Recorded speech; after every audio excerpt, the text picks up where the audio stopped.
दो प्रकार के भक्त होते हैं। एक वो जो केवल भगवान को मूर्ति मान करके पूजते हैं, भजते हैं, मंदिर जाते हैं, आरती पूजन करते हैं, जोर जोर से चिल्ला के आरती गाते हैं, घंटे घड़ियाल बजाते हैं, प्रसाद पाते हैं, निकल जाते हैं, बस। लेकिन दूसरे प्रकार के भक्त क्या हैं? गए मंदिर में जाकर के एक खम्भ के पीछे खड़े हो गए, नेत्रों से अविरल अश्रुधार निकलती जा रही है, भाव निमग्न होकर के राघव जी को देख रहे हैं, तन की सुध नहीं है, स्थिति बिल्कुल विचलित हो गई है, ये परम धार्मिक है। मतलब धार्मिक वो जो उनको भगवान और अपने आप को इंसान मान करके उनकी आराधना करता है। और परम धार्मिक कौन? जो स्वयं को जीवात्मा मान करके इनको प्राप्त करना मेरा परम उद्देश्य है, ये मेरे कुछ हैं, ये मेरे भाई हैं, मेरे बंधु हैं, मेरे सब कुछ हैं, ऐसा संबंध बना करके ठाकुर जी का आराधन करता है, वो परम धार्मिक है। समझ में आई बात? नहीं आई? आ गई बात? नहीं आई? ठाकुर जी केवल भगवान हैं तो आप धार्मिक हो, लेकिन ठाकुर जी आपके कुछ हैं, ये मेरे कुछ हैं। मेरे तो गिरधर गोपाल दूसरों न कोई, मेरे तो गिरधर गोपाल दूसरों न कोई, जाके सिर मोर मुकुट मेरो पति सोई, जाके सिर मोर मुकुट मेरो पति सोई, मेरे तो गिरधर तात मात बंधु भ्रात सब विध एक जो, मेरे तात मात बंधु सखा सब वही हैं, और जाके सिर मोर मुकुट मेरो पति सोई। मतलब मीराबाई के लिए ठाकुर जी भगवान हैं, पर भगवान बाद में है, पहले मेरे पति। अब घर का कोई व्यक्ति अफसर बन जाए, बहुत बड़ा अफसर बन जाए, बहुत बड़ा नेता बन जाए, बहुत बड़ा महापुरुष बन जाए, बहुत बड़ा कुछ बन जाए, घर के सदस्यों के लिए वो जो बना है वो बाद का विषय है, उससे पहले वो हमारा क्या है ये पहला विषय है। ये हमारा भाई है, हमारा बेटा है, हमारा नाती है, हमारा भतीजा है, हमारा चाचा है, जो संबंध पहले है। ऐसे ही ठाकुर जी के प्रति भगवत दृष्टि बाद में, उससे पहले ये हमारे कुछ हैं, ये संबंध जिसके चित्त में है वो परम धार्मिक है। ठाकुर जी के प्रति संबंध की स्थापना। कल हमने मामा प्रयागदास जी का चरित्र सुना। अयोध्या में एक महापुरुष रहते थे, वशिष्ठ गोत्रीय महापुरुष थे। तो वशिष्ठ गोत्र में उत्पन्न हुए, इसलिए उनको लगता था कि मैं वशिष्ठ कुल में जन्मा हूं, तो आत्मा वही जायते पुत्र, पिता की आत्मा ही पुत्र के रूप में जन्म लेती है। इसी प्रकार गुरु के वंश में गुरु पुत्र, गुरु परपुत्र, वो सब भी पूजनीय होते हैं।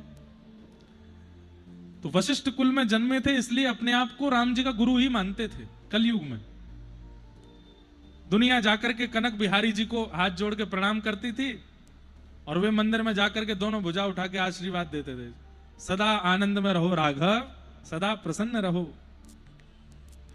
ऐसा कहते हैं कि वे जब जब मंदिर में जाते थे तब तब राम जी को आशीर्वाद देते थे, और सब दर्शनार्थी देख करके हंसी उड़ाते, बोले बताओ राम जी को आशीर्वाद देते हैं, सदा राजी रहो, सदा प्रसन्न रहो राघव, ऐसा कहते थे। लोगों ने कहा पता नहीं इनका क्या भाव है, तो उन्होंने बताया कि मैं राम जी को अपना शिष्य मानता हूं, स्वयं इनका गुरु हूं, क्योंकि मैं वशिष्ठ कुल में जन्मा हूं, इसलिए कुल में जो भी जन्मे वो वशिष्ठ समान ही है, इसलिए मैं इनका गुरु हूं, कुल गुरु हूं। लोग बाग बोलते पागल हो गए महात्मा, ऐसे बताओ, ये वशिष्ठ जी तो सतयुग त्रेता में आदि में हुआ, अब ये कलयुग में ही अपने आप को गुरु मानते हैं। और इतना ही नहीं, उनके घर के भीतर जो राघव जी की सेवा विराजती थी, उनके साथ भी वो ऐसे ही व्यवहार करते थे। सुबह उठा करके नहलाते धुलाते, वस्त्र पहनाते, इत्रादि लगा करके, और जो ठाकुर जी को माला पहनानी चाहिए, वो माला पहले अपने गले में पहनते और अपनी प्रसादी करके फिर राम जी को पहनाते। किसी ने ये दृश्य देख लिया, पूरी अयोध्या में चर्चा का विषय बन गया। सब लोग निंदा करने लगे, बोले ये गलत है, राम जी को अपनी प्रसादी माला पहनाते हैं। अरे तुम्हारा संबंध है, उसको गोपनीय रखो, सबके सामने प्रकाशित करने की क्या आवश्यकता है। सब लोगों ने कहा महाराज जी एक काम करो। बोले क्या? आप राम जी को माला पहनाना बंद करो, आशीर्वाद देना बंद करो। बोले ऐसे कैसे कह रहे हो आप, मैं गुरु हूं और गुरु तो शिष्य को आशीर्वाद देता है, माला पहनाता है। लोगों ने और डांटा, बोले आप हमारी बात मान जाइए, ये सब मत किया कीजिए, नहीं तो अयोध्या से बाहर रहना पड़ेगा, आपको निकाल देंगे हम। बोले भाई तुम चाहे जो कह लो, मैं अपनी क्रिया नहीं बदलूंगा, मेरा शिष्य है राघव, मैं तो रोज आशीर्वाद दूंगा, रोज माला पहनाऊंगा। तो बोले एक काम कीजिए। बोले क्या? हम सब लोग चारों तरफ से बैठ करके देखेंगे, राघव जी की मूर्ति आपके सामने होगी, आप अपनी प्रसादी माला पहनाना। यदि राघव जी झुक करके आपकी माला पहन लेंगे तो हम मान जाएंगे कि वो भी आपको गुरु मानते हैं, नहीं तो एक हाथ से ताली नहीं बजती। आप कितना भी कहते रहो वो आपके शिष्य, हम कैसे मान लें? राघव जी आपको गुरु मानते हैं कि नहीं, इसका प्रमाण हमको मिल जाएगा, हम आपको ये करने की अनुमति दे देंगे। और उसके लिए राम जी की मूर्ति को झुक करके आपकी माला स्वीकार करनी पड़ेगी। अगले दिन सभा तैयार हुई और वो महाराज जी अपने सेवा के ठाकुर जी को, राघव जी को उठा रहे थे। राघव, आज अपने गुरु जी की लाज बचाना। वैसे आज तक तो तुमने झुक के माला नहीं पहनी, मैं हमेशा ही अपनी माला उतार के तुमको पहना देता हूं, पर आज सबके सामने मेरी लाज की बात है, अपने गुरु की लाज रख लेना राघव, थोड़ा झुक जाना। खूब रोए और अपने आंसू पहुंच करके बाहर आए। हजारों संत चारों तरफ बैठे थे, बीच में राघव जी को विराजमान किया। नवीन माला सिद्ध होकर के आई, माला को अपने गले में पहना और अपने गले में धारण करके अपनी प्रसादी करके जैसे ही माला गले से उतारी है, सामने जो राघव जी की प्रतिमा थी वो झुक गई और झुक करके उनकी माला को स्वीकार किया। संबंध आप बनाइए और निभाना प्रारंभ कर दीजिए। इसका मतलब ये नहीं आप भी यही करने लग जाओ। वो उनकी बात अलग थी, वो वशिष्ठ मुनि अपने आप को मानते थे, वो गुरु भाव रखते थे राघव जी के प्रति। पर गोस्वामी तुलसीदास जी कहते हैं, तो हे मोहे नाते अनेक मानिए जो भावे, ज्यों त्यों तुलसी कृपालु चरण शरण पावे। बहुत नाते हैं हमारे ठाकुर जी के साथ। कोई एक संबंध जिसमें आपकी प्रगाढ़ता हो, जिसमें आपकी अनन्य निष्ठा हो, जिस संबंध में ठाकुर जी को रख करके आप उनका भजन बहुत बहुत मनोभाव से कर सकते हो, वो संबंध ठाकुर जी से बनाओ। यही परम धर्म है। और उस परम धर्म की स्थापना चित्त में श्रीमद् भागवत जी करती हैं। भागवत जी सुने बिना, भागवत जी का पालन किए बिना यदि आपने ठाकुर जी से संबंध बनाया, संबंध निभेगा नहीं। इसलिए पहले खूब भागवत जी की कथा सुनो, भागवत जी के द्वारा चित्त का मार्जन करके आचार्यों के, वक्ताओं के द्वारा बताए गए मार्ग को पालन करना प्रारंभ करो, अपने चित्त का शुद्धिकरण, बुद्धि का शुद्धिकरण करो, उसके बाद उस संबंध का निर्वहन करो। धर्म प्रौजित कई तवोत्र परमो, ठाकुर जी से संबंध भागवत जी बनाते। अर्जुन ने भगवान को गुरु माना, मीराबाई ने भगवान को पति माना, सूरदास जी ने ठाकुर जी को सखा माना। अनेक संबंध बनाए सब भक्तों ने ठाकुर जी के साथ। और जिन्होंने जो जो संबंध बनाया, उस संबंध का निर्वहन, उस संबंध का भरण पोषण सब ठाकुर जी ने किया, उस संबंध को निभाया। एक और महापुरुष थे अयोध्या में, वो राम जी को अपना छोटा भाई मानते थे। स्वयं को बड़ा भाई मानते, राम जी को छोटा भाई मानते। वो जब जब कनक भवन जाते तो भीतर नहीं जाते, बाहर से ही दर्शन करते। कोई कहता भीतर चलो, बोले नहीं। बोले क्यों? बहू बैठी है, हम जेठ हैं, हम अंदर कैसे जाएं? और बहू के सामने जेठ को संकोच करना चाहिए, इसलिए बाहर द्वार से ही देख के चले जाते। एक बार किसी कारण से पता नहीं कोई ऐसी योजना बनी कि उनको भीतर जाना पड़ा, या कोई ले गया, कुछ ऐसी कथा हुई।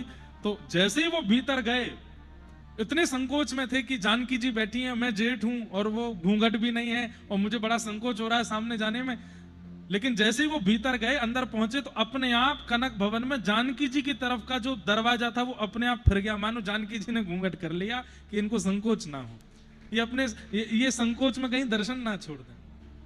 उसके बाद उन्होंने पुजारी जी को ये बात बता दी और कहा, देखो अब मैं दर्शन करने तो आऊंगा, बस आप इतना कर दिया करो, क्या मेरे आते ही जानकी जी की तरफ से हल्का पर्दा कर दिया करो। बहू है, छोटी बहू है हमारी, मैं जेठ हूं, मेरे सामने थोड़ा उनको संकोच ना हो बस। अब है तो वो परमात्मा, है तो वो ईश्वर, है तो वो जगत नियंता जगदीश, लेकिन जब व्यक्ति संबंध बना लेता है और बनाने के बाद उसको निभाने लगता है, प्रगाढ़ता से उस संबंध में रहता, तो ठाकुर जी भी निभाते हैं उस संबंध को और उस संबंध के भाव से रहते हैं। बस ये संबंध मन माना नहीं होना चाहिए, यह संबंध बहुत समय तक कथा श्रवण के बाद, आचार्यों की संगति के बाद, भक्तों के संग रहने के बाद, बार बार ठाकुर जी का अवलोकन करने के बाद, एक समय के बाद अपने आप अनुभूति होने लगेगी कि ठाकुर जी से आपका संबंध है क्या, तब वह संबंध निभाओ, तब वह संबंध बनाओ ठाकुर जी के साथ। तो भागवत जी का विषय क्या है? परम धर्म, यानी कि भगवान से संबंध होना। हमारे आचार्य श्री रामानुजाचार्य जी ठाकुर जी को 4 संबंधों में मानते हैं। एक जगह ठाकुर जी को वो अपना पिता मानते हैं, दूसरी जगह ठाकुर जी को गुरु मानते हैं, तीसरी जगह ठाकुर जी को पुत्र मानते हैं और चौथी जगह ठाकुर जी को शिष्य मानते हैं। ठाकुर जी शिष्य भी हैं रामानुजाचार्य जी के। संपत कुमार भगवान दक्षिण भारत में हैं, वे उनको रामानुजाचार्य जी पुत्रवत भाव रखते हैं। और वो भाव कैसे था कि एक मुगल शासन राजा था, उसने सब मंदिर अंदी तोड़ने प्रारंभ किए। दक्षिण भारत जब गया, संपत कुमार भगवान का जो विग्रह था उसकी बेटी को बहुत अच्छा लगा और वो बेटी खिलौना ले मान करके संपत कुमार भगवान को दिल्ली ले आए। रामानुजाचार्य जी को जब ये बात पता चली तो अपने हजारों शिष्यों के साथ दिल्ली गए और ठाकुर जी ने उनको स्वप्न आज्ञा की कि ये मुगल राजा की बेटी मुझको खिलौना बना के ले आई है, मेरे को यहां से लेके वापस चलो। तो रामानुजाचार्य जी गए और अपने असंख्य शिष्यों के साथ जाके राजा को कहा, तुम्हारी बेटी जो वो खिलौना समझ के ले आई है, खिलौना नहीं है, वो भगवान है हमारे, हमको वापस करो। तो उस राजा ने कहा, आपके भगवान हैं? बोले हाँ। जब आप इतनी दूर से चल करके आ सकते हो तो आप पुकार लो, भगवान कमरे में हैं, यदि स्वयं चल के बाहर आ गए तो मैं आपको दे दूंगा, नहीं तो नहीं दूंगा। तो रामानुजाचार्य जी बोले ठीक है। ध्यान लगा करके संपत कुमार भगवान से कहा, हम दक्षिण से चल के उत्तर आ गए हैं नाथ, हम बाहर ही खड़े हैं, आप कृपा करके भवन से निकल के बाहर आ जाओ, हम आपको ले जाएंगे। ठाकुर जी बोले वाह, कलयुग है ये, कली काल में मैं चलता फिरता नहीं हूं, मैं मूर्तिमंत रहता हूं, यहां पे मैं बोलता नहीं हूं, यहां पे मैं चलता नहीं हूं, यहां पे मैं स्थिर ही रहता हूं। अर्चक जैसे चाहेगा मैं वैसे रहूंगा, अर्चक खिलाएगा तो खाऊंगा, अर्चक सुलाएगा तो सोऊंगा, अर्चक पिलाएगा तो पीऊंगा, अर्चक नहलाएगा तो नहाऊंगा, अर्चक आरती करेगा तो स्वीकार, अर्चक के अधीन रहता हूं मैं यहां पर। रामानुजाचार्य जी बोले, अरे हमारी भक्ति के ऊपर प्रश्न उठ जाएगा नाथ, यदि आप चल के बाहर नहीं आए तो ये मुगल राजा बड़ी हंसी उड़ाएगा। ठाकुर जी बोले, हमको नहीं पता, हम अपना नियम नहीं तोड़ेंगे, कलयुग में हमारा नियम है, हम अर्चक के अधीन रहते हैं। तो रामानुजाचार्य जी को क्रोध आ गया, क्रोध में भर करके बोले, हम दक्षिण से चल के यहां आ गए हैं और आप अपना नियम ही पालन किए जा रहे हो, चुपचाप बाहर आ जाइए चल करके। जब क्रोध किया तो श्री संपत कुमार भगवान की मूर्ति चल करके बाहर आई और आकर के रामानुजाचार्य जी की गोद में बैठ गए। तो क्रोध करने का अधिकार दो ही का है, या तो गुरु या पिता। तो संपत कुमार भगवान छोटे से स्वरूप को रामानुजाचार्य जी ने पुत्रवत प्रेम दिया और उनसे रामानुजाचार्य जी का पुत्र संबंध। श्री वेंकटेश भगवान तिरुपति बालाजी से रामानुजाचार्य जी का शिष्यवत संबंध। ठाकुर जी शिष्य हैं, रामानुजाचार्य जी गुरु हैं। कैसे? रामानुजाचार्य जी दर्शन करने गए तो ठाकुर जी बोले, हे आचार्य प्रवर, एक प्रश्न का उत्तर दो। तो रामानुजाचार्य जी बोले, बोलो भगवान। तो तिरुपति बालाजी बोले, मैं भगवान होकर के इतने जीवों का उद्धार नहीं कर पाता, आप आचार्य होकर के इतने शिष्यों कैसे बना लेते हो, इतने जीवों का उद्धार कैसे कर लेते हो? रामानुजाचार्य जी बोले, मंदिर में बैठ करके प्रश्न कर रहे हो, प्रश्नकर्ता को सत्संग सुनने के लिए नीचे बैठना चाहिए, श्रोता बनना चाहिए, तभी ज्ञानी महापुरुष उत्तर के रूप में सत्संग सुनाता है। आप मंदिर में बैठ करके पूछ रहे हो, बाहर आओ। ठाकुर जी चल के बाहर आ गए, बोले अब बताओ। बोले मुकुट उकुट पहन के खड़े हो, ऐसे कोई कथा सुनता है? उतारो, तो भगवत भेष त्यागो। ठाकुर जी ने मुकुट आदि उतार दिए। रामानुजाचार्य जी बोले, सुनाने वाला वक्ता छोटा और ठाकुर जी इतने लंबे, बोले नीचे बैठो। ठाकुर जी नीचे बैठ गए। तुरंत कान में अष्टाक्षर मंत्र, जो हमारा गुरु मंत्र है, रामानुजाचार्य जी ने वह कान में कह करके कहा, बोले ये 8 अक्षर हैं जिससे इतने जीवों का कल्याण हो रहा है। ठाकुर जी हंसने लगे, बोले ये तो मेरा ही नाम है। तो बोले बस यही बात है, आपका नाम ही जीवों का कल्याण कर रहा है नाथ। तब ठाकुर जी बोले, अब आपने हमारे कान में मंत्र बोल दिया, अब आप हमारे गुरु जी हो गए, हम आपके शिष्य हैं। और रामानुजाचार्य जी पूरे दक्षिण भारत में ऐसे बैठे हैं, लेकिन तिरुपति बालाजी में ऐसे बैठे हैं। मां ठाकुर जी उनके शिष्य हैं। तो संबंध, ठाकुर जी के प्रति संबंध, ये परम धर्म है, लेकिन वो मनमाना नहीं होना चाहिए। उसमें संकेत ठाकुर जी से मिलना चाहिए कि वो आपके क्या है, और वो संकेत बहुत दिनों तक सत्संग करके, साधु संग करके, भगवत जनों का संग करके तब पता चलेगा कि ठाकुर जी आपके कौन है। ठाकुर जी आपके स्वामी हैं, आपके पति हैं, आपके बालक हैं, आपके लाला हैं, आपके मित्र हैं, आपके गुरु हैं, कौन है ये धीरे धीरे पता चलता है। उसके लिए सत्संग में रहना पड़ेगा, अनेक दिनों तक सत्संग में अपना जीवन व्यय करना पड़ेगा। धर्म प्रोजित कई तवोत्र परमो, तो भागवत का विषय क्या है? परम धर्म के प्रति अग्रसित करना। और ये परम धर्म, भगवान से संबंध बनाने का अधिकार किसको है? उसका पहला लक्षण क्या होना चाहिए? तो कहते हैं निर्मत्सराणाम सताम, मात्सर्य दोष नहीं होना चाहिए। मात्सर्य दोष किसको कहते हैं? ईर्ष्या को। दूसरे की उपलब्धि से परेशान होना, अगर ये लक्षण आपके अंदर है तो ठाकुर जी आपसे कोसों दूर हैं। दूसरे की उपलब्धि से यदि आप परेशान होते हो तो ठाकुर जी आपको कभी प्राप्त नहीं होंगे। इसलिए भैया, किसी की उपलब्धि, किसी की श्रेष्ठता, किसी की योग्यता, उनसे कभी परेशान मत होइए, सदा प्रसन्न रहिए। सदा ठाकुर जी से कहिए और ऊपर जाइए, और नाम कमाइए, और श्रेष्ठ बनेइए।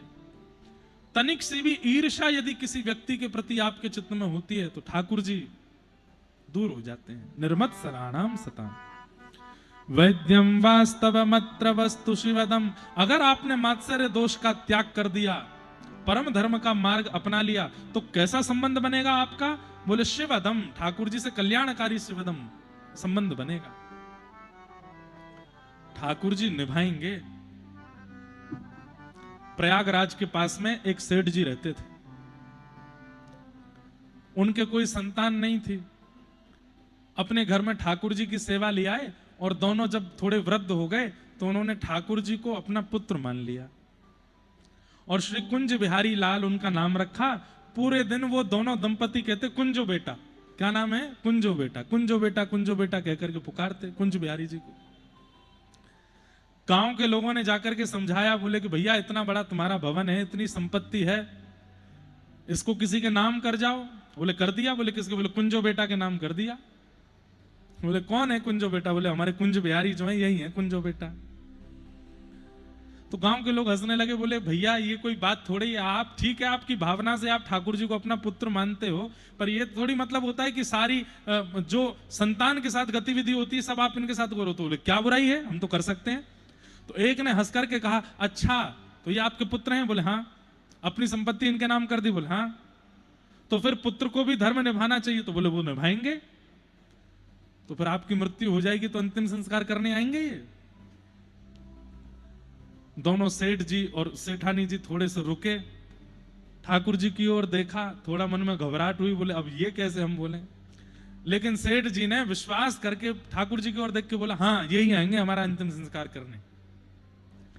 गांव के लोग चले गए। कुछ वर्षों बाद सेठ जी के प्राण चले गए। पूरे गांव के लोग इकट्ठे हो गए, सब लोगों ने उनकी अर्थी आदि बनाई। कोई संतान तो थी नहीं, लेकिन बहुत सारे बच्चों का वहां जमावड़ा लगा, सब रोने लगे। गांव के लोगों ने कहा तुम सब बच्चे क्यों रो रहे हो? बोले हमें दूध पिलाते थे, कोई बालक बोला हमें हमें मीठा खिलाते थे, कोई बालक बोला मुझे रेवड़ी खिलाते थे। सब बालक वहां आए तो गांव के लोगों ने कहा भाई ये गांव के सब बालकों को अपने यहां बुला के बहुत प्रेम देते थे, इसलिए गांव के सब बालक इकट्ठे हो गए, इनमें से किसी बालक से संस्कार करवा देंगे इनका। एक बालक उनमें था जो बहुत तेज रो रहा था, उससे जाके सबने कहा तुम कहां से आए? बोले मैं पास के गांव से आया हूं, मुझे रोज चांदी के गिलास में दूध पिलाते थे सेठ जी। सब लोगों ने कहा इसी से ही करा दो संस्कार। और अर्थी पे सेठ जी को रख करके उनका सब क्रम करके उसी बालक जो सबसे ज्यादा रो रहा था उससे संस्कार कराया। और संस्कार करा करके सब गांव के लोगों ने कहा भैया सब लोग नदी में स्नान करो। उस बालक को 2-4 लोग ले गए, बहुत रो रहा था। वो कहा भैया तू स्नान कर ले, गोता लगाओ, स्नान करके घर जाना। जैसे ही गोता लगाया बालक बाहर नहीं आया। सब गोताखोरों ने ढूंढा, पूरी नदी छान मारी, लेकिन वो बालक नहीं मिला। गांव के लोग बोले ये कहीं कुंज बिहारी जी तो नहीं आए थे? अरे दौड़ करके मंदिर में चलो। सब दौड़ करके कुंज बिहारी जी का दर्शन करने गए तो क्या पाया कि श्री कुंज बिहारी जी के समस्त वस्त्र और मुकुट सबसे नदी का जल गिर रहा था, पूरे भीगे कुंज बिहारी लाल वहीं ठाड़े थे। संस्कार करके गए, सब देखते रह गए। संसार से संबंध बनाने में हमारी बड़ी रुचि है, पर ठाकुर जी से संबंध हमारा बन नहीं पाता। संबंध बनाइए और फिर संबंध बनाने के बाद उसका निर्वहन कीजिए, निभाइए। वो संबंध निभना चाहिए आपका, क्योंकि संबंध बनाना आसान है, निभाना बहुत कठिन है। और ठाकुर जी के साथ तो बहुत ही ज्यादा कठिन है। ये अगर भगवान हैं तो आप कुछ भी करते रहो, इनको ज्यादा बुरा नहीं लगेगा। लेकिन अगर आपके संबंधी हो गए तो इतनी इतनी बात भी इनको कष्ट दे देंगे। इसलिए संबंध निभाइए। और एक बात और, उस संबंध को गोपनीय रखिए। हमारे गिरधर लाल जी हमारे क्या हैं, दुनिया खूब अपने अटकहल्ले लगाती है, ये हैं ये हैं ये हैं, किसी को नहीं पता कि कौन है, और ना बताना है हमें कि वो कौन है। प्रेम को जितना छुपाया जाए प्रेम उतना बढ़ता है, जितना उसका प्रचार कर दिया जाए उतना घटता है। इसलिए ठाकुर जी के प्रति संबंध क्या है, आप ठाकुर जी के प्रति कोई भाव कर रहे हो, उतने में कोई आ जाए ना, अपनी गतिविधि बदल दिया कीजिए। ऐसे ही पूछने लग जाया करो जैसे भगवान को पूछते हैं। और जब कोई ना हो तब अपना वह भाव प्रकट करो जो वास्तव में ठाकुर जी के प्रति है। यही परम धर्म है। और ऐसा संबंध बनाने की योग्यता, ऐसे संबंध बनाने की श्रेष्ठता तभी आ सकती है जब आपके चित्त में मात्सर्य दोष ना हो। और मात्सर्य दोष यदि विहीन हो गए आप, तो कैसा संबंध होगा? बोले शिवदम, कल्याणकारी संबंध होगा ठाकुर जी के साथ, कल्याणकारी संबंध। हमारी बरसाने में एक महापुरुष रहते थे, उनका नाम था व्रज विहारी दास। उनकी एक बेटी थी, पत्नी थी नहीं। एक बार एक साधु महात्मा को बरसाने से नंदगांव जाना था, तो महात्मा ने कहा हमारी सामग्री उठा करके चलोगे? बोले चलो। सुबह सुबह निकले, दोपहर में पहुंचे बरसाना से नंदगांव। और नंदगांव पहुंच करके बाबा का सब सामान रखवा के बोले बाबा मैं वापस जाऊं। बोले अरे भाई तुम इतनी दूर से पैदल चल के आए, इतना सब कुछ खा पी के जाओ। तो रो करके बोले हम बरसाने वाले हैं, नंदगांव हमारी किशोरी जी की ससुराल है, और बेटी की ससुराल में कुछ खाते नहीं है, कुछ पीते नहीं है। किशोरी जी के ससुराल के नाते नंदगांव में कुछ खाया पिया नहीं। तो महात्मा जो थे बड़े प्रसन्न हो गए। सब लोग इधर देखो, ध्यान से सुनो। महात्मा बोले भैया तुम्हारी बात हमको इतनी बढ़िया लग गई है चित्त में, बताओ तुम नंदगांव में कुछ खाओगे पियोगे नहीं? क्योंकि ये किशोरी जी की ससुराल है। बोले वो तो नियम है ना कि पहले तो ऐसा होता था कि आजकल भी होता है कि पिता भाई और संग कई बड़े लोग बेटी के यहां कुछ नहीं खाते पीते। लेकिन पहले ऐसा होता था कि उस गांव के लोग भी अगर वहां गए जहां पर गांव की बेटी ब्याई है तो भी कुछ नहीं खाते थे, गांव के लोग भी नहीं खाते थे। अरे हमारे गांव की बेटी यहां ब्याई, हम कैसे खा लेंगे? और उसका नियम ऐसा होता है कि जब तक बेटी को एक पुत्र जन्म हो जाता है उसके बाद फिर खाना पीना प्रारंभ करते, ऐसा भी एक नियम है। बेटी के ब्याह के बाद उसको पुत्र हो जाए, पुत्र के बाद फिर वहां खाना पीना प्रारंभ कर देते हैं, नहीं तो तब तक कुछ खाते पीते नहीं है। हमने दान किया है और दान की गई वस्तु पर अपना अधिकार नहीं मानना चाहिए, ऐसा भी भाव है और ये स्पष्ट भी है। तो बोले बाबा मैं नहीं खाऊंगा। बोले क्यों? अरे किशोरी जी की ससुराल है नंदगाम और अपनी लाली की ससुराल में हम बरसाने वाले नहीं खाएंगे यहाँ पे। बाबा बोले इतनी धूप पड़ रही है, गर्मी पड़ रही है, जेठ का महीना है, लू चल रही है बाहर, जल भी नहीं पियोगे? बोले नहीं पीऊंगा बाबा। बोले कहाँ पियो? वापस बरसाने जाके पीऊंगा। अब वो तो वहां से निकल गए, लेकिन वो बाबा नंद भवन के ठाकुर जी से बोले जय हो, कैसे जमाई हो हैं? तुम्हारे ससुराल पक्ष से कोई यहां से भूखा प्यासा जा रहा है, कुछ तो करो, इनको खिलाओ पिलाओ तो सही। अरे ये तो बेटी वालों का नियम है कि वो खाएंगे पिएंगे नहीं, लेकिन बेटे वालों का भी नियम होना चाहिए कि जिद पे अड़ जाओ कि खाना तो पड़ेगा, पीना तो पड़ेगा। कैसे जमाई हो? मैं बस मुरली हाथ में धर के खड़े हो, बेचारे वो जा रहे हैं, कुछ खिला पिला नहीं रहे हो उनको। तो महात्मा की बात ठाकुर जी को इतनी लगी चित्त में कि वो थोड़ी ही दूर गए और इतनी तेज लू चल रही थी और गर्मी पड़ रही थी। ठाकुर जी रूप बदल करके आए, बोले बाबा लो पानी पी लो। बाबा ने कही नंदगांव की तरफ से आ रहे हो? बोले हाँ। तुम्हारे हाथ को पानी नहीं पीऊंगा, नंदगांव को जल है, हमारी किशोरी जी की ससुराल है, मां को जल नहीं पीऊंगा। बरसानो 6 किलोमीटर ही रह गए। अरे बाबा धूप पड़ रही है, लू चल रही है, पी लो। नहीं नहीं नहीं नहीं पीऊंगा, नहीं पीऊंगा। और लू गर्मी के कारण, प्यास के कारण इतने व्यथित हुए कि वो वहीं मूर्छित होकर गिर पड़े। ठाकुर जी बोले क्या करूं, कैसे करूं? मूर्छित होकर के भी ऐसे गिरे कि मुंह पे हाथ धर के कहीं मुझे जल नहीं पिला दें। ठाकुर जी बोले अब तो भैया किशोरी जी ही कछु कर सकें। ठाकुर जी दौड़ के बरसाने गए, लाडली जी से बोले तुम्हारे गांव को एक भैया हमारे पहुंच गो संबंधी इतना तगड़ा संबंध निभा रहा है, बताइए नंदगांव का जल ही नहीं पी रहा है, आप ही चलो। जब वो इतना आपका संबंध निभा रहे हैं तो किशोरी जी आप भी निभाइए ना, आप उनको जल पिलाओ। बोले कैसे चलो? बोले उनकी एक बेटी है, उस बेटी का रूप धारण करके चलो।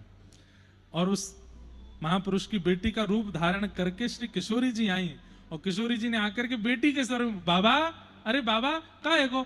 नेत्र खोल कर, अरे लाली तू आ गई? बोले हाँ। बाबा प्यास लगी होगी, भूख लगी हो, लो जल्दी मुंह खोलो, पानी पियो। तुरंत किशोरी जी ने अपने हाथ से जल पिलाया, कुछ सामग्री खिला दी। बाबा को थोड़ा ने ठीक धैर्य लगा, थोड़े होश से में आने की स्थिति में अब बेहोश हुए थे। इतने में ही किशोरी जी, अच्छा बाबा वो घर पे बड़े मेहमान आए, आप आ जाइए, मैं जल्दी जा रही हूँ। बोले हाँ लाली जा। थोड़ी देर बाद होश आया और बोले लाली आई थी जल पिलाई के और पवाई के, इतनी जल्दी भाग के चली गई। घर पहुंचे, घर जाकर के बेटी से बोले लाली तेने कही कोई संबंधी आए हैं, रिश्तेदार आए, कहाँ है सब? बोले मैंने कब कही? अरे अभी रास्ता में बेहोश है गया, तू आई मुंह को जल पिलाई के गई। बोले बाबा मैं तो नहीं आई, मैं तो यहीं आती। तब मन में भाव आया कि ओहो मैंने संबंध निभाया, नंदगांव जाके जल नहीं पिया, बरसाने का हूं, इस भाव का निर्वहन किया। तो किशोरी जी ही लाली को रूप बनाए के आई और रास्ता में जल पिवाए के गई हैं, कछु पवाए के गई हैं, अपने संबंध को निभाए के गई हैं। ऐसी हमारी श्री लाडली। तो संबंध बनाइए पर उस संबंध को निभाइए जरूर।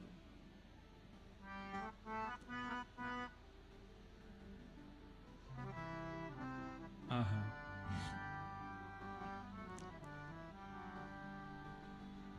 मन भूल मत जइयो राधा रानी के चरण, मन भूल मत जइयो राधा रानी के चरण। मेरे मन भूल मत जइयो श्यामा प्यारी के चरण, मन भूल मत जइयो श्यामा प्यारी के चरण। हे राधा रानी के चरण, महारानी के चरण, राधा रानी के चरण, महारानी के चरण।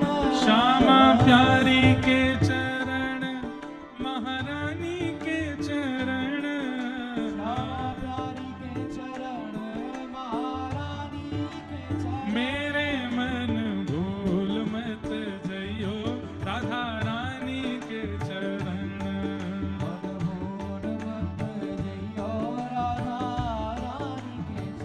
मेरे मन भूल मत जइयो राधा रानी के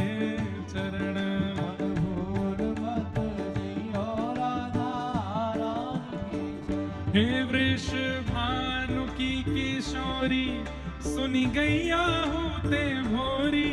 वृषभानु की किशोरी सुन गैया होते भोरी। वृषभानु की किशोरी सुनी गैया होते भोरी। वृषभानु की किशोरी सुन गैया होते भोरी। प्रीत जान के हूँ थोड़ी तो है राखेगी शरण। प्रीत जान के हूँ थोड़ी तो है राखेगी शरण। मेरे मन भूल मत जइयो राधा रानी के चरण।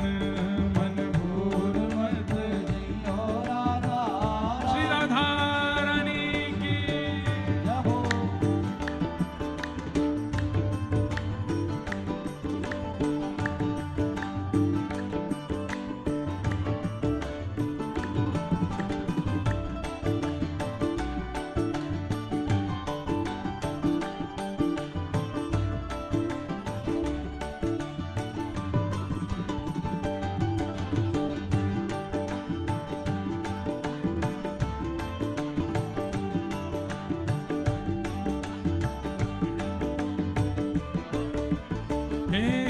जाकू श्याम उर हेर राधे राधे राधे टेर। जाकू श्याम उर हेर राधे राधे राधे टेर। जाकू श्याम उर हेर राधे राधे राधे टेर। जाकू और हेर राधे राधे राधे टेर। ओ बांसुरी में बेर बेर करे नाम से रमण। बांसुरी में बेर बेर करे नाम से रमण। हमारे श्याम सुंदर एक बार मुरली बजाए रहे और ऐसी बंसी बजाई महाराज की सबरी गोपी कोई की मटकी सिर से गिर गई, कोई को पल्लू ऊपर से उतर गया, कोई के नेत्रन से आंसू गिरने लगे, कोई के रोम रोम थर थर कांपन लगे, कोई मूर्छित है के गिर पड़ी।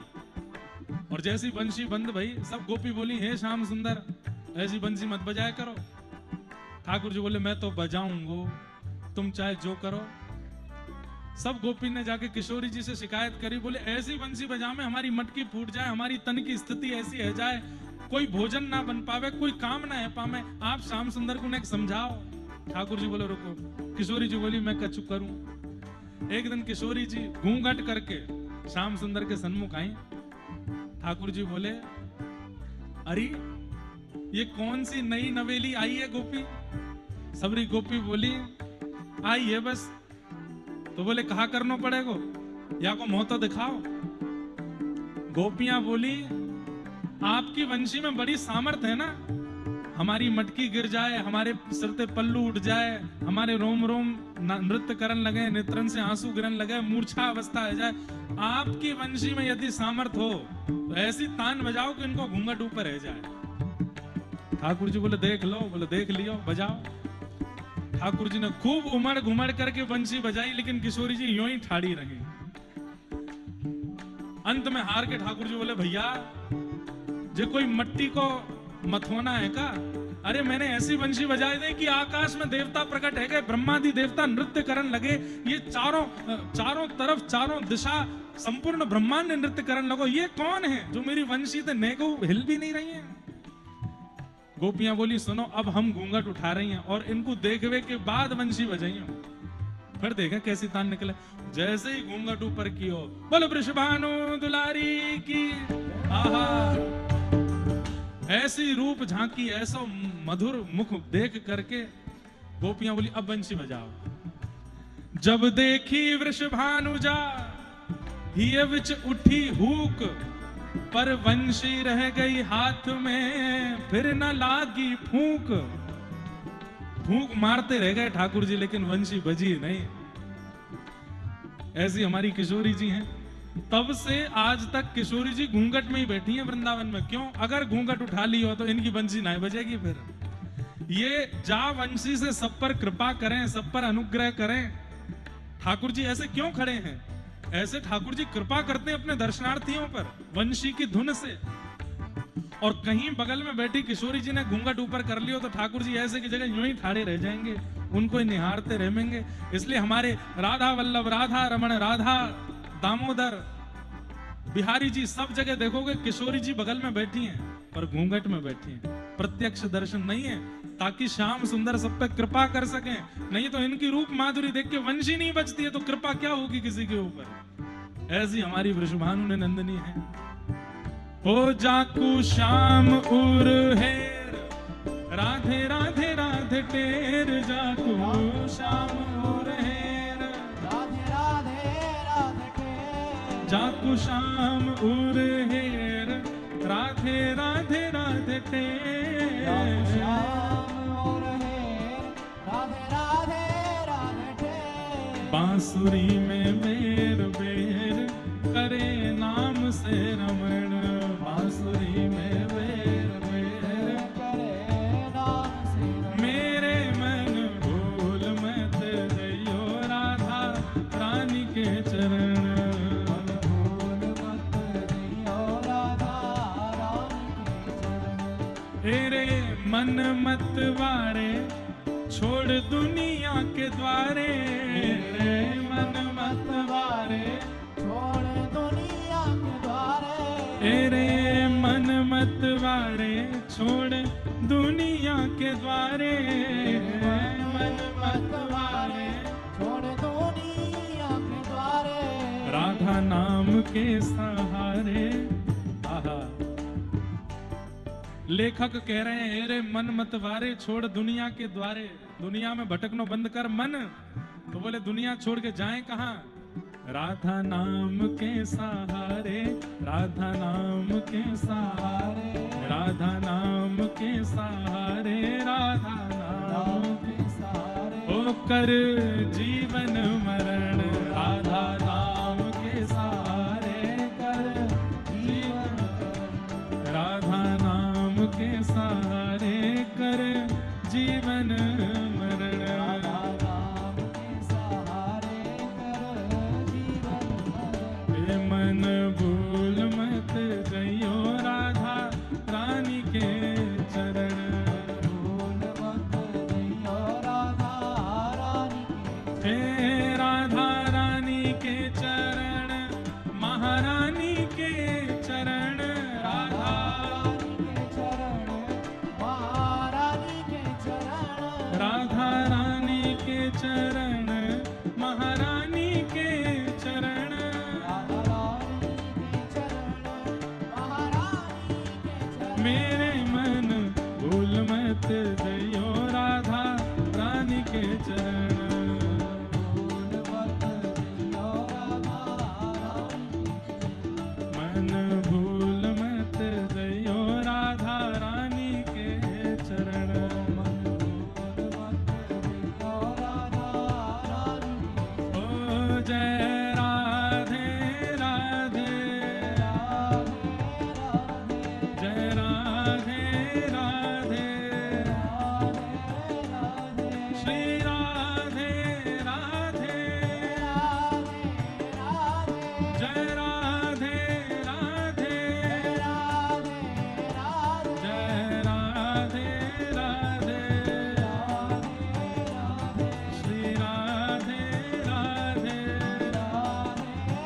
ओ तेरो संकट हरेंगी करेंगी भली, वृषभानु की लली संकट हरेंगी।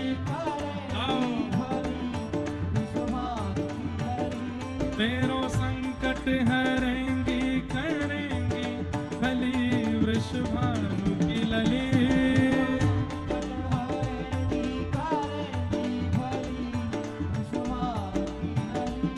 ओ बरसाने वारी तू मेरी सहाय, बरसाने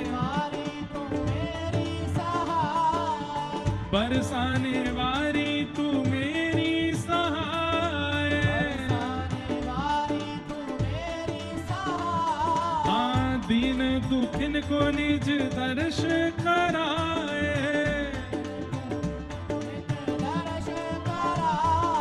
दीन दुखिन को निज दर्श कराए।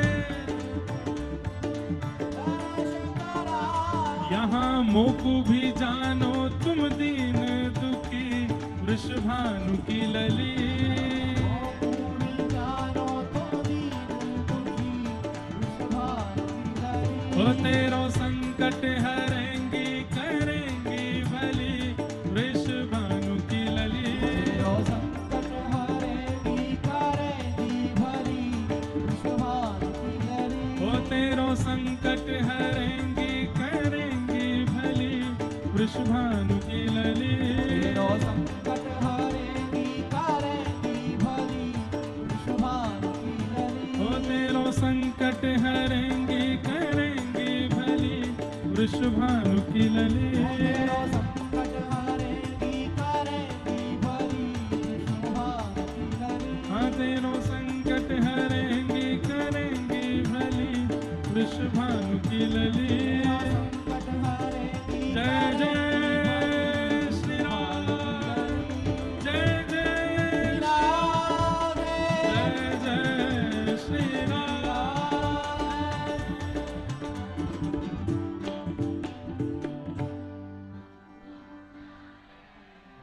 वाह। पीछे वाले श्रोतान की तो ऐसी भयंकर एनर्जी है, आगे वाले यूं ही बैठे रहे।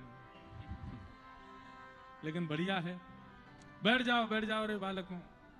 और ये सब वो लोग हैं जो कुछ लखनऊ से आए होंगे, कुछ आसपास के क्षेत्रों से आए होंगे, अयोध्या से लोकल लोग आए होंगे। ये सब वो लोग हैं जो अयोध्या के आसपास के क्षेत्रों से आए हैं, दूर दूर से चल के कथा सुनने आए होंगे।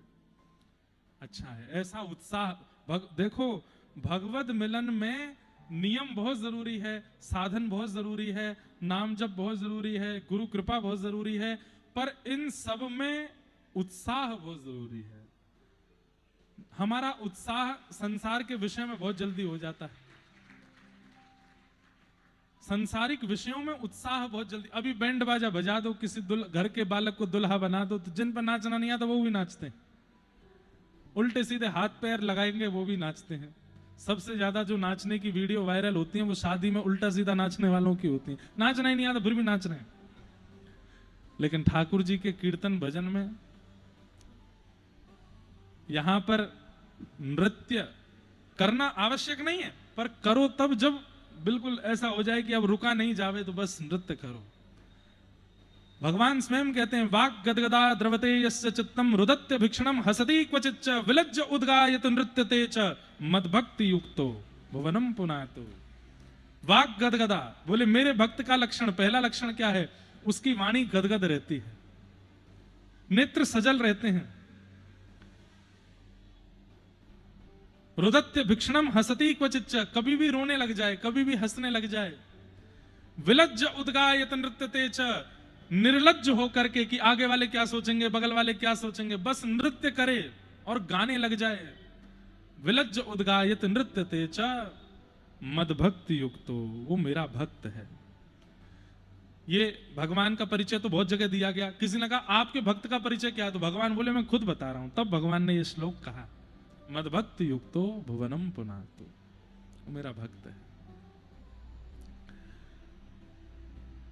ऐसे हमारी किशोरी जी, तो संबंध के ऊपर चर्चा चल रही थी। ठाकुर जी से संबंध मानो, संबंध बनाओ, पर मनमुखा नहीं होना चाहिए और संबंध में चतुराई नहीं होनी चाहिए। सरलता हो, सहजता हो, फिर संबंध।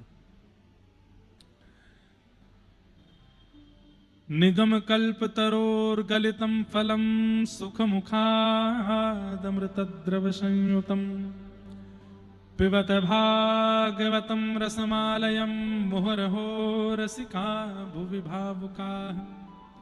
श्रीमद् भागवत जी का तीसरा श्लोक। निगम कहते हैं वेद को। वेद रूपी कल्प वृक्ष है। कल्प वृक्ष किसको कहते हैं? जिसके नीचे बैठ के जो कल्पना की जाए वो मिल जाता है। बहुत ध्यान से सुनिएगा सब लोग।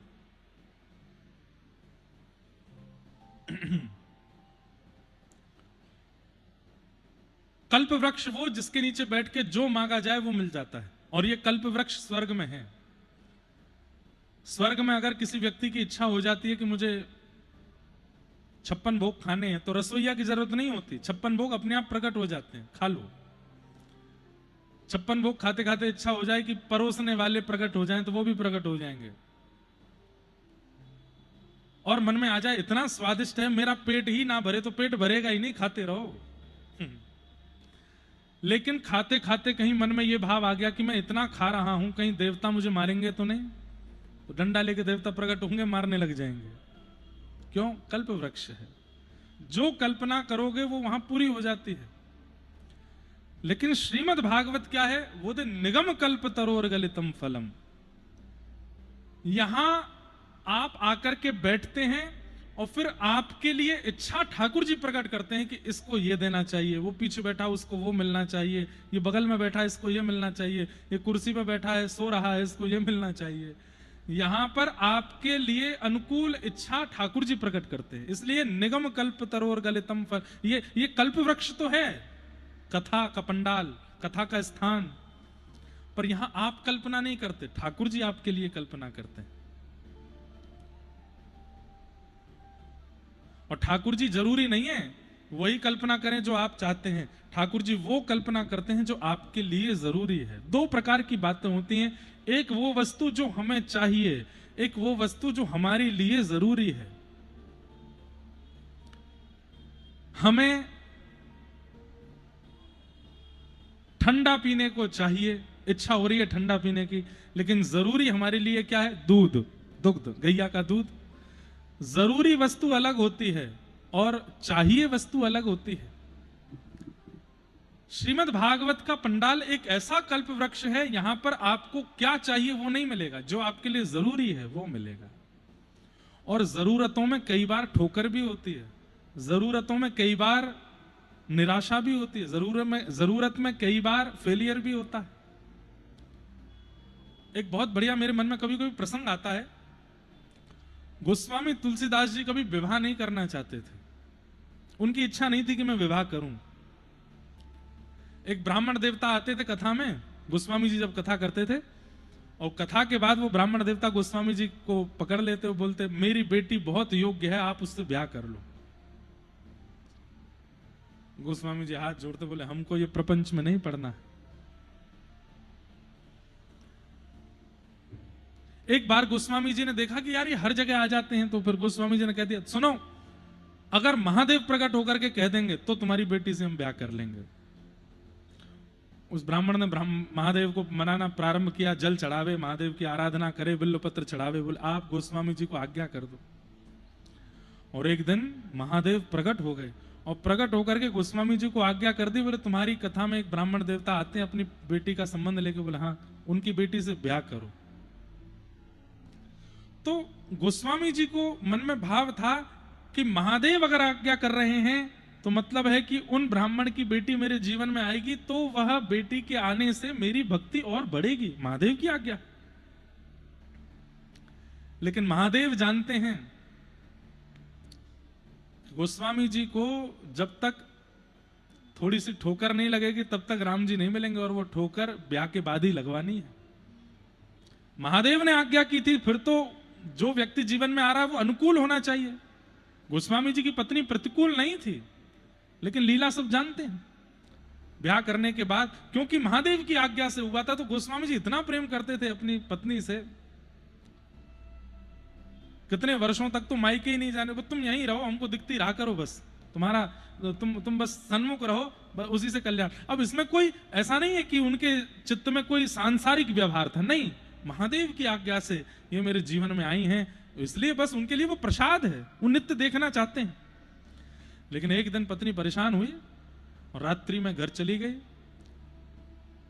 कैसे कैसे योजनाएं बना करके जैसे तैसे पहुंचे। कहते हैं शव को नाव बना लिया, सांप को रस्सी बना ली, कांटे कंकड़ कुछ का भान नहीं रहा, बस अपनी पत्नी को ढूंढते ढूंढते मायके उसके पहुंचे, अपनी ससुराल पहुंचे, जाकर के गेट खटखटाने लगे। पत्नी ने द्वार खोला और जब स्थिति देखी, कांटे लगे हैं अंग पर, एक शव के स्पर्श की दुर्गंध आ रही है, और सब स्थिति, वर्षा हो रही है, कीचड़ लगी है, सब स्थिति देख करके बोले आपने इतना श्रम मेरे लिए किया, मेरे लिए सर्प को रस्सी बना के पहाड़ पर चढ़ गए, मेरे लिए शव को नाव बना के नदी पार कर गए, मेरे लिए कांटे कंकड़ आदि इन सबको सह लिया आपने। यदि इतना राम जी के लिए सह लिया होता तो राघव जी मिल गए होते आपको। इतना राघव जी के लिए सहा होता तो राम आपके हो जाते। बस इस वाक्य ने सोच में डाल दिया और गोस्वामी सोचने लगे वास्तविकता है, इतना तो मैंने राम जी के लिए कभी नहीं सहा। कभी राम जी के दर्शन के लिए जा रहा हूं और नदी में अगर बाढ़ है तो मैं यही सोच लेता था कि कोई बात नहीं, आज नहीं तो कल।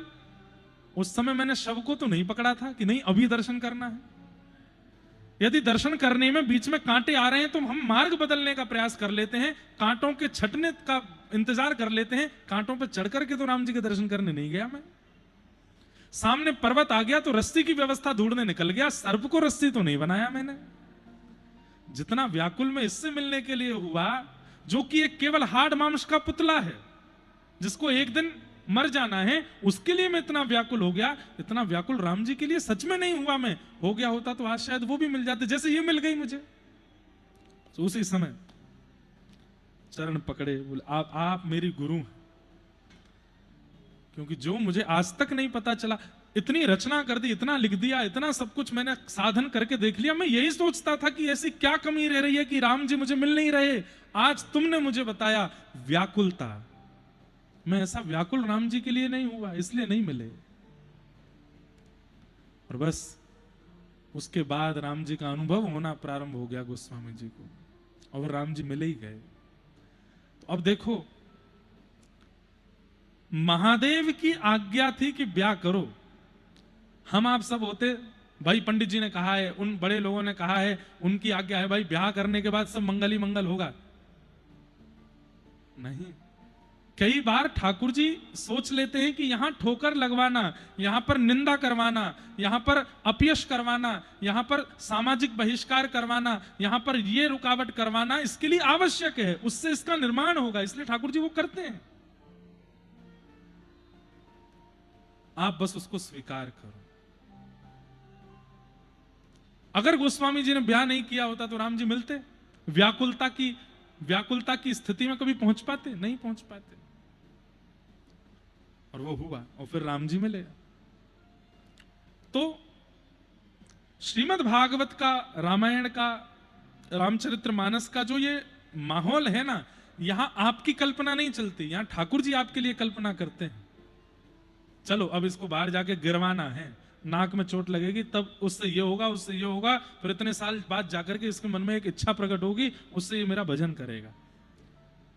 आपकी भजन में वृद्धि जिससे होगी वो आपके साथ होगा। अगर हाँ, करोड़ों की कमाई होने से आपके भजन में वृद्धि होगी तो करवा देंगे ठाकुर जी, लेकिन खाकपति होने से ही भजन में वृद्धि होगी तो ठाकुर जी फिर सब हरण कर ही लेंगे। आपका भजन बढ़े, उसके लिए जो आवश्यक होगा ठाकुर जी सब करेंगे।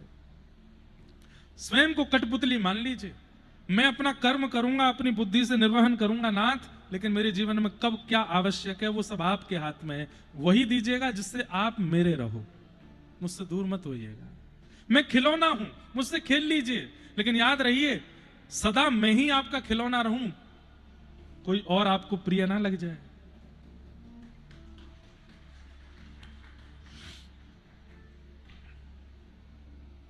खिलौना बन जाओ। हम आपको एक बात बोलें, हम केवल बोल रहे हैं ऐसा नहीं, ये हम स्वयं के जीवन में घटाते हैं इस बात को। हमने जो व्यास मंच पे बैठे हैं इंद्रेश उपाध्याय, ये खिलौना है गिरधर लाल जी के, वो चाहते हैं हम वही करते हैं। उनकी इच्छा है अयोध्या में कथा करनी है तो जाएंगे, हर कथा की पर्ची डाली जाती है लाल जी के आगे, करें कि नहीं करें, कहते हैं हाँ तो जाएंगे। और कई बार ऐसा होता है ना तो आयोजक इतने अच्छे हैं, ना व्यवस्था इतनी अच्छी है, और हमें पहले ही पता चल गया कि वहां पर कुछ भी अनुकूल नहीं है। मन में तो आता है नहीं जाना नहीं जाना नहीं जाना, वहां कथा नहीं करेंगे, नहीं तो घाटा हो जाएगा, ये हो जाएगा। लाल जी से पूछते हैं लाल जी क्या करें, लाल जी कहते हैं जाओ। अब चाहे वहां पर रोटी नहीं मिले लेकिन जाएंगे, लाल जी की आज्ञा है। ऐसा कितनी बार कथाओं में होता है, कितनी कथाएं ऐसी होती हैं कि लाल जी की आज्ञा से करनी पड़ती है। लेकिन आप अनुभव करेंगे कि जब आप उनके आसर्तु हो जाते हैं ना, कि बस आपने कह दिया, अब मैं इस पर किंतु परंतु विचार नहीं करूंगा, बस वहां होने वाली कठिनाई को भी सह लीजिएगा, फिर आप उसके बाद अनुभव करेंगे कि ठाकुर जी कितना प्रेम बरसाते हैं। बस कर लीजिए जो ठाकुर जी चाहे, उनकी रजा में राजी रहिए, अपनी इच्छा मत बताइए। निगम कल्प तरोर गलितम फलम, वेद रूपी कल्प वृक्ष का पका हुआ फल क्या है? श्रीमद् भागवत। ये फल है। इसलिए मैं कथा में कहा करता हूं, भागवत की कथा से कोई फल मत मांगिए, क्योंकि श्रीमद् भागवत की कथा स्वयं एक फल है। आपके पूर्व के किए हुए पुण्यों का फल आपको मिल रहा है कि आप कथा सुन रहे हैं। और आप लोगों के तो कुछ ज्यादा ही पुण्य है, क्योंकि अयोध्या में कथा सुन रहे हैं। ये फल मिल रहा है आपको। कथा सुनना फल की प्राप्ति है, कथा सुनना साधन नहीं है, कथा सुनना फल है। ये फल मिल रहा है आपको। निगम कल्प तरोर गलितम फलम, सुख मुखाद अमृत द्रव संयुतम। सुखदेव जी के मुख लग जाने से ये फल अमृत के समान हो गया है। लेकिन एक बात अलग है इस फल की। बोले क्या? इस फल को खाया नहीं जाता। तो पिबत भागवतम रसमालयम, इस भागवत की रसमाला को पियो। खाना नहीं है, पीना है। इस भागवत की कथा को सुनना भी नहीं है, पीना है। पीने का मतलब क्या है? पी हुई वस्तु का असर तुरंत दिखने लगता है, सुनी हुई बात का असर तुरंत नहीं होता। लेकिन पी हुई वस्तु का असर तुरंत होता है। औषधि पी लो, तुरंत रोग ठीक होने लग जाता है। चाय पी लो, तुरंत आनंद आने लगता है। छाछ पी लो, तुरंत तरावट होने लगती है। पानी पी लो, तुरंत शीतलता आ जाती है। मदिरा पी लो, तुरंत झूमने लगता है। भांग पी लो, तुरंत हंसने लगता है। ऐसे ही कथा पी लो, जित देखोगे उधर श्याम सुंदर दिखने लग जाएंगे। इसलिए पियो, सुनो नहीं। हे कोई पीवे, कोई पीवे, कोई पीवे, हाँ कोई पीवे, कोई पीवे संत सुजान नाम रस मीठा रे, नाम रस मीठा रे, नाम रस मीठा रे, नाम रस मीठा रे। कोई पीवे, कोई पीवे, कोई पीवे, कोई पीवे, कोई पीवे, हाँ कोई पीवे, कोई पीवे, कोई पीवे। देखो अमूमन हम इतने भजन गाते नहीं है कथा में, लेकिन तरंग आ जाती है तो मैं रुकता भी नहीं। कोई पीवे संत सुजान नाम रस